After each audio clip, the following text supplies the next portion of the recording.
Good morning everyone, this is Kushbu, Assistant Professor Electrical Engineering Department. I welcome you all on our RPIT YouTube channel, that is RPIT Academics. So today we are going to discuss about the squirrel cage induction motor starting method. How to start a squirrel cage induction motor.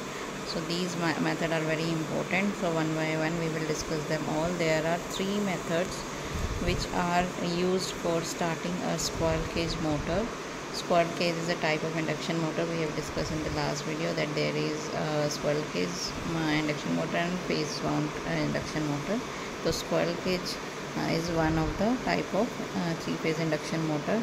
तो इसे start करने के लिए जो हम methods use करते हैं, first method is direct online starting, जिसे हम DOL स्टार्टर भी बोलते हैं.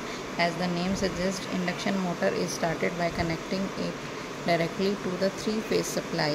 In this method, the motor draws a high current state about 4 to 7 times of the rated current. जो rated current हमारा होता है उससे 4 to 7 times high current ये draw करती है motor, and at low power factor, और power factor इसका low रहता है. Therefore, the DOL starting is suitable for relatively small motor up to 10 kilowatt. 10 kilowatt तक ही हमारी ये मेथड वर्क करता है, starting method. You can see in the figure also there is a three phase supply we are giving to the three phase induction motor. ये हमारी three phase supply है जो हम एक इंडक्शन मोटर को दे रहे हैं.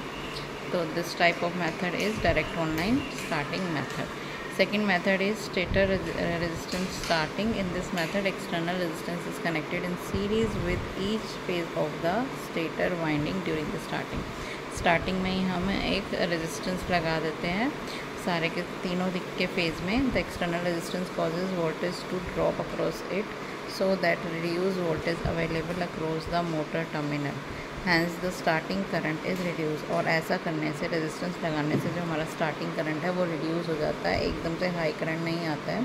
The starting external resistance are gradually cut out in steps from the stator circuit as the motor accelerate. जैसे ही मोटर एक्सलरेट करेगी तो एक्सटर्नल रेजिस्टेंस जो है ग्रेजुअली कट कर, मतलब कि वो हम लोग उसको आइसोलेट कर देंगे. And when motor attain the rated speed, the starting resistance R completely cut out and full line voltage is applied across the motor terminal. और जैसे ही फुल स्पीड में आएगी मोटर, कम्प्लीटली हम उसे आइसोलेट कर देंगे रेजिस्टेंस से, और full line voltage applied to the motor terminal. You can see in this figure के हमने जो एक्सटर्नल रेजिस्टेंस यूज़ करी है for limit the starting current, ये हमारे एक्सटर्नल रेजिस्टेंस है जो हम यूज़ कर रहे हैं तीनों फेजेज़ में. ये तीनों फेजेज़ में हम यूज़ कर रहे हैं और इंडक्शन मोटर के साथ, और बाद में इसको हम सेपरेट कर देते हैं जैसे ही हमारी स्पीड पकड़ लेती है motor. This method has two drawbacks. First, the reduce voltage during the starting reduces the starting torque.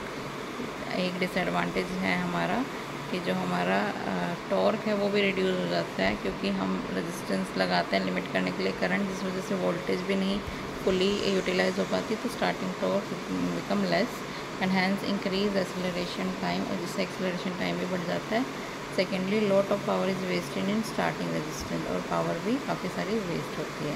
So this is the second method जो हम रेजिस्टेंस यूज़ करके करते हैं. Third method is auto transformer starting. This we will discuss in next video. Till then, thank you so much.